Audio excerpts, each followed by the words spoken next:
Welcome. The chapter we are discussing is the sulfur containing amino acids. When it comes to sulfur containing amino acid, we know that we have two sulfur containing amino acid. हमने mnemonic याद किया था मीठी cyst. So it is methionine and cysteine. These are the two sulfur containing amino acid. इसमें से एक है वो essential है, that is with the mnemonic of TV till 9 PMH. M is there. So methionine जो है वो essential है, whereas cysteine जो है वो नॉन एसेंशियल है.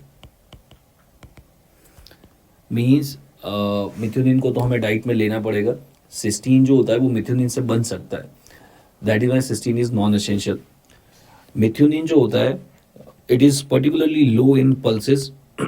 जो लोग स्ट्रिक्ट वेजिटेरियंस हैं और केवल पल्सेस खाते हैं उनके अंदर मिथ्योनिन की डेफिशिएंसी हो सकती है, बिकॉज मिथ्योनिन की क्वांटिटी पल्सेस के अंदर बहुत कम होती है. When it comes to methionine metabolism, अभी हमने डिस्कस किया कि मिथ्योनिन जो है वो एसेंशियल है, सिस्टीन नॉन एसेंशियल है. मतलब मिथ्योनिन से सिस्टीन बन सकता है.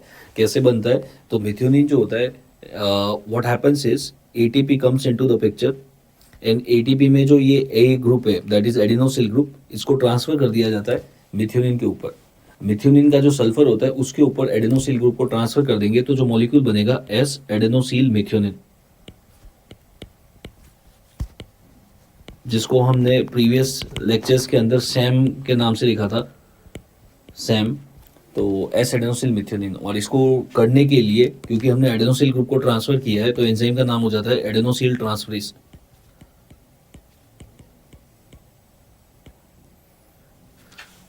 नाउ ये जो सेम बनता है इसका काम होता है मिथाइल डोनर. जिसको भी मिथाइल ग्रुप चाहिए ये सेम दे देता है, और जब सेम मिथाइल ग्रुप दे देता है तो जो मॉलिक्यूल बनता है that is S adenosyl homocysteine.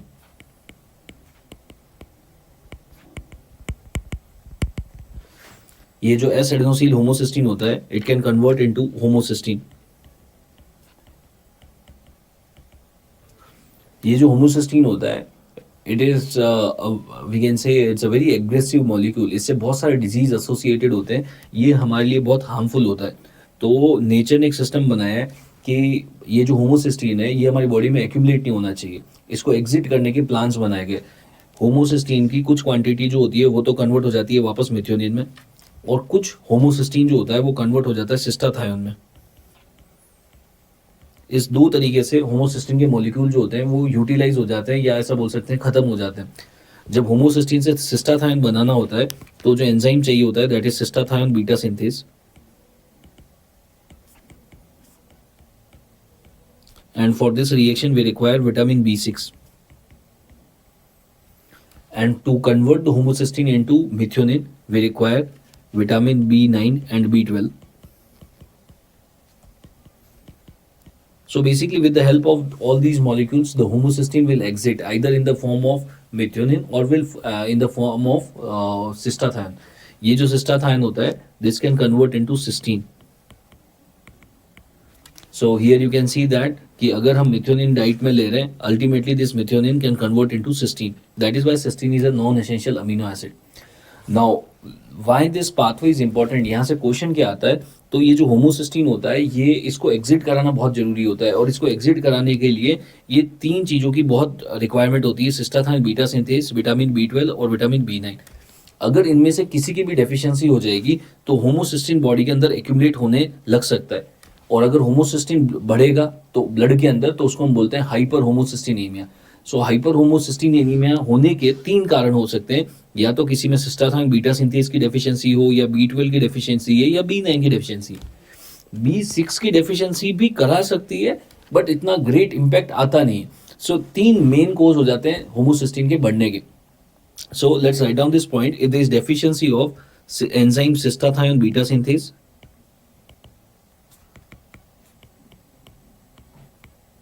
vitamin B12 or vitamin B9, it will lead to accumulation of homocysteine in the blood,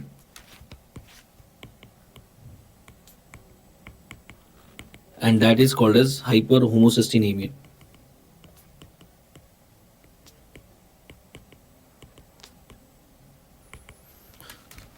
Now when it comes to hyperhomocystinemia, why हम इस homocysteine को इतना बैड मॉलिक्यूल बोल रहे हैं, क्यों ऐसा बोल रहे हैं कि होमोसिस्टीन खराब है.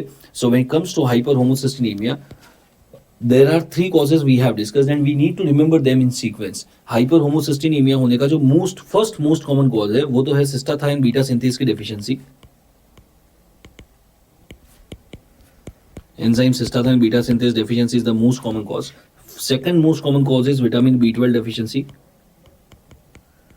And the third is vitamin B9 deficiency. These are the three causes of increased level of homocysteine. इसको सीक्वेंस में याद रखना है. इनफैक्ट एमसीक्यू में ऐसा भी पूछ सकते हैं, hyperhomocysteinemia type 1, type 2 and type 3. So type 1 is due to deficiency of cystathionine beta synthase. Type 1 is due to deficiency of cystathionine beta synthase. Type 2 is due to deficiency of B12 deficiency and type 3 is due to B9 deficiency. Now okay we understood कि homocysteine बढ़ना इन तीन की deficiency से हो सकता है, लेकिन इससे प्रॉब्लम क्या है? होमोसिस्टिन प्रॉब्लम कैसे क्रिएट कर रहा है?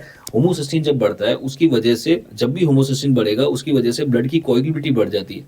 ब्लड जो होता है थिक हो जाता है, उसके अंदर क्लॉट्स बन सकते हैं, और जैसे ही कोएगुलेबिलिटी बढ़ती है ब्लड की, there is a chance of thrombus formation, और अगर थ्रोम्बस फॉर्मेशन होगा तो इस्चेमिक हार्ट डिजीज हो सकता है, स्ट्रोक आ सकता है पेशेंट को. So increase in the coagulability can lead to ischemic heart disease और it can lead to stroke, cerebrovascular accident.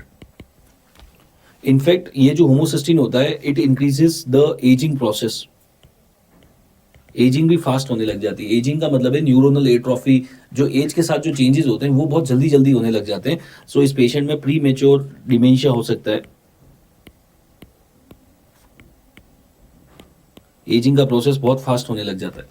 So how we can suspect कि किसी मतलब होमोसिस्टिन बढ़ा हुआ है, ये हम सस्पेक्ट कैसे करेंगे? क्योंकि देखिए मान लीजिए एक पेशेंट है, उसको होमोसिस्टिन बढ़ने की वजह से उसके थ्रोम्बस फॉर्मेशन हो गया कोरोनरी आर्टरी में, उसको एमआई आ गया. अब हम उसमें कॉज ढूंढने की कोशिश कर रहे हैं कि यार इसको एमआई क्यों आया, फिर पता लगा इसको तो होमोसिस्टिन बढ़ा हुआ था इसलिए एमआई आया. लेकिन अब उस डायग्नोसिस की कोई वैल्यू नहीं है, क्योंकि वो पेशेंट तो यार वैसे ही सफर कर रहा है. तो हमें ये डायग्नोसिस पहले ही बनाना पड़ेगा. तो जब आप ओपीडी में बैठे हैं तब आपके पास जो पेशेंट आ रहा है, आपको उसको देख के सस्पेक्ट करना होना चाहिए, मतलब कि उसको एमआई हो उससे पहले आपको पता लग जाना चाहिए यार इसका होमोसिस्टिन बढ़ा हुआ है. तो हम किस में सस्पेक्ट करते हैं कि होमोसिस्टिन बढ़ा हुआ है? होमोसिस्टिन वाले जो होते हैं उनके बॉडी फीचर्स कुछ अलग होते हैं. एक तो उनकी हाइट जो होती है, जिनका होमोसिस्टिन बढ़ा होता है उनकी हाइट थोड़ी सी ज्यादा होती है. उनका आर्म स्पैन जो होता है उनकी हाइट से ज्यादा होता है. आपका और मेरा तो हाइट जो है वो हमारे आर्म स्पैन के बराबर है, लेकिन इन पेशेंट्स में इनकी आर्म स्पैन ज्यादा होता है. इनकी फिंगर्स जो होती है वो लंबी होती है, जो नेजल सेप्टम होता है उसमें डिफेक्ट होता है, हाई आर्क पैलेट होता है. तो ये बहुत पिक्यूलियर फीचर्स होते हैं इनके अंदर, और ये देख के हम सस्पेक्ट करते हैं कि यार इसके अंदर होमोसिस्टिन बढ़ा हुआ हो सकता है.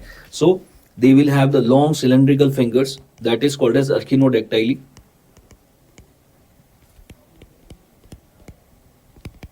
Arm length to height ratio is going to be more than 1. The lens of the eye is going to be dislocated, so that is called as ectopia lentis. इनका जो सोल होता है that is going to be flat. Sternum में भी deformity होती है इनके अंदर, so sternum deformity.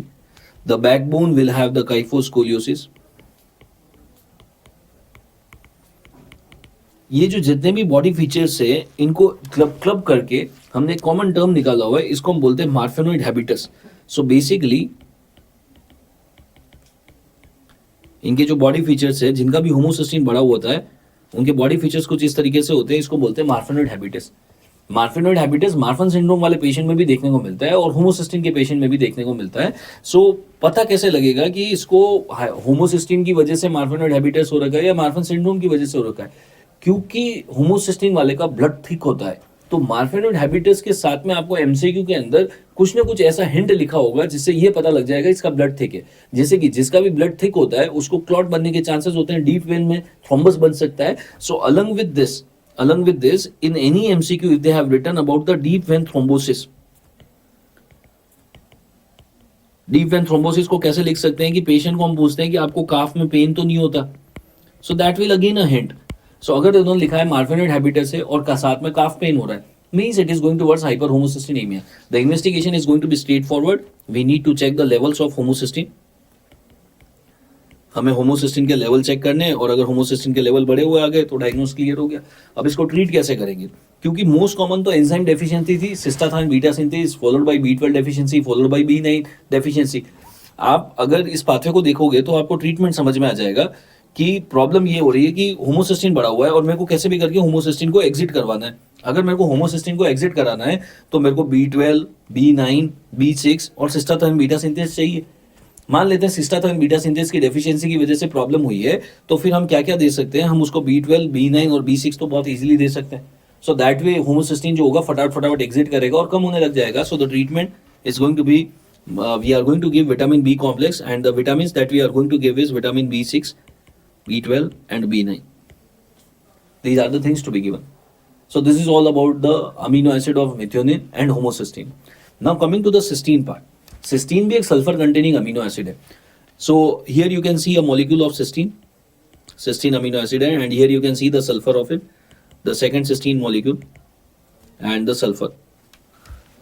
अगर मैं दो सिस्टीन के मॉलिक्यूल लेता हूं, अगर if we take 2 molecules of cysteine, और ये जो सिस्टीन के मॉलिक्यूल है इन दोनों को आपस में हम जोड़ देते हैं फ्रॉम द सल्फर एंड, अगर सल्फर के वहां से हम जोड़ देते हैं, कुछ इस तरीके का बॉन्ड बना देते हैं, दो सिस्टीन के मॉलिक्यूल को ज्वाइन कर देते हैं, तो ये जो मॉलिक्यूल बनता है इसको बोलते हैं हम सिस्टाइन। और ये जो बॉन्ड है that is going to be the disulphide bond.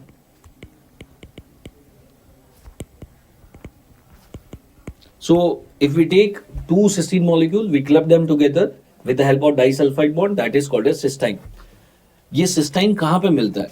तो cysteine उन सारे स्ट्रक्चर्स में मिलेगा जहां पे भी डाइसल्फाइड बॉन्ड आपने सुना होगा। जैसे कि आपने एक डाइसल्फाइड बॉन्ड सुना होगा कुछ इस तरीके के स्ट्रक्चर में, which you may have discussed in the immunology. This is the structure of antibodies. आपने देखा है कि एंटीबॉडी जो होते हैं वो उनके जो हेवी चेन्स होते हैं वो आपस में कुछ इस तरीके से जुड़े रहते हैं with the help of disulphide bond. तो जहां पे भी डाइसल्फाइड बॉन्ड आएगा वहां पे सिस्टाइन होगा ही होगा। So cystine is found in antibodies means immunoglobulin, cystine is found in insulin. Now what is the clinical correlation about this cystine molecule? Now there is a disease called as cystinuria. अब cystinuria में ऐसा नाम से तो समझ में आ रहा है कि the cystine molecules are coming in the urine, so it is called as cystinuria. लेकिन ऐसा हो कैसे रहा है और how the patient is going to present to us? See what happens is there are out of the total amino acid we have some amino acid which contains 2 basic group. कुछ ऐसे amino acid होते हैं जिसके अंदर 2 basic group होते हैं। जिन amino acid में 2 basic group होते हैं उसको हम बोलते हैं dibasic amino acid. Dibasic amino acid के एग्जांपल होते हैं जैसे कि cystine, ornithine, lysine, arginine. These are the dibasic amino acid. So ये जब डायाबेसिक अमीनो एसिड किडनी के अंदर पहुंचते हैं, नेफ्रॉन के अंदर पहुंचते हैं, तो कभी कभी ये डायाबेसिक अमीनो एसिड यहां से फिल्टर हो जाते हैं और ये यहाँ पे नेफ्रॉन की ट्यूब्यूल्स के अंदर पहुंच जाते हैं। अब नेचर ने एक सिस्टम बना रखा है कि कोई भी अमीनो एसिड जो है वो यूरिन के साथ लॉस्ट नहीं होना चाहिए। तो ये जब भी डायबेटिक अमीनो एसिड यहाँ पे आते हैं तो ये वापस एब्जॉर्ब हो जाते हैं पीसीटी में और वापस से ब्लड में चले जाते हैं। लेकिन अगर ये डायबेटिक अमीनो एसिड जो है वापस से एब्जॉर्ब नहीं हो पा रहे, if the diabetic amino acid is not getting absorbed, then the diabetic amino acid will remain in the kidney tubules and ultimately they will be lost in the urine. और अगर डायबेटिक अमीनो एसिड का loss होता है तो उसको हम बोलते हैं सिस्टाइन यूरिया। सिस्टाइन यूरिया इसलिए बोल दिया क्योंकि one of the example of the diabetic amino acid is cysteine, तो मेनली वही आता है। सो सिस्टाइन यूरिया में ऐसा नहीं कि खाली सिस्टाइन का लॉस हो रहा है, डायबेटिक अमीनो एसिड का लॉस होता है। और डायबेटिक अमीनो एसिड क्या क्या है, तो cystine, lysine, ornithine and arginine. So how we are going to remember it, what are the diabetic amino acid, the mnemonic is COLA. तो सिस्टाइन यूरिया वाले पेशेंट में basically COLA amino acids are coming in the urine, COLA in the urine. ये patient present कैसे करेगा, तो जब ये cysteine के मॉलिक्यूल यूरिन के अंदर आते हैं तो ये सिस्टाइन के मॉलिक्यूल धीरे धीरे वहां इकट्ठे होकर क्रिस्टल्स बनाने लग जाते हैं और स्टोन बन जाता है। सो सिस्टाइन के स्टोन्स बन सकते हैं पेशेंट के अंदर, means the patient will have the renal stone. अगर रीनल स्टोन होगा तो पेशेंट को फ्लैंक पेन होगा। फ्लैंक पेन मतलब कि किडनी एरिया में पेन होगा बहुत तेज। साथ में पेशेंट को नोजिया, वॉमिटिंग भी होता है। आपने देखा भी होगा जिन भी पेशेंट को रीनल स्टोन का पेन होता है, एक तो पेन बहुत सीवियर होता है और दूसरा इनको जब भी पेन होता है तब साथ में नोजिया, वॉमिटिंग भी बहुत होता है। तो एक क्वेश्चन आपके दिमाग में ये भी आना चाहिए, फिजियोलॉजी का क्वेश्चन है कि यार प्रॉब्लम तो किडनी में है, पेशेंट को नोजिया, वॉमिटिंग क्यों हो रहा है। This is called as renogastric reflex. So renal stone वाले पेशेंट में नोजिया, वॉमिटिंग क्यों होता है, due to renogastric reflex.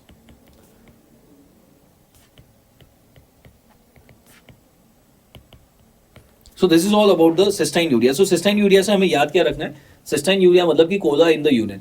Cola आ रहा है यूरिन में, कोला का मतलब है सिस्टाइन, ऑर्निथिन, लाइसिन, आर्जिनिन, ये अगर आने लग जाते हैं तो उससे क्या होगा, वहां पे स्टोन बन जाएगा और स्टोन की वजह से पेशेंट को फ्लैंक पेन होगा, साथ में नोजिया वोमिटिंग करके प्रेजेंट करेगा. So this is all about the sulfur containing amino acid. Let's summarize this chapter. Which amino acid quantity is low in pulses? It is methionine. Disulfide bond is found in which amino acid? Cysteine or cysteine? It is cysteine. Amino acid which is lost in the patient of cystinuria. Cystinuria के patient में कौन से amino acid urine में आते हैं? Cola. Marfanoid habitus with no hypercoagulability and normal IQ. और ये आप अगला एमसीक्यू भी देखिए, marfanoid habitus with low IQ with increase hypercoagulability.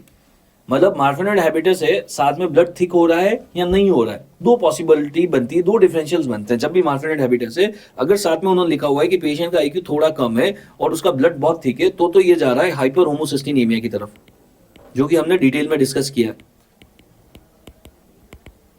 लेकिन अगर उन्होंने बोला है कि पेशेंट जो है वो मार्फेनॉइड हैबिटस तो है, उसको वो लंबा है, उसकी आर्किनोडेक्टाइली हो रखा है, आर्म स्पेन ज्यादा है, एक्टोपिया लेंटी से, मार्फेनॉइड हैबिटस तो है लेकिन उसका ब्लड थिक नहीं है, उसकी आईक्यू जो है वो बिल्कुल नॉर्मल है, then it is going towards Marfan syndrome. So this is all about the chapter of the amino acid, sulfur containing amino acid, methionine and cysteine. Thank you.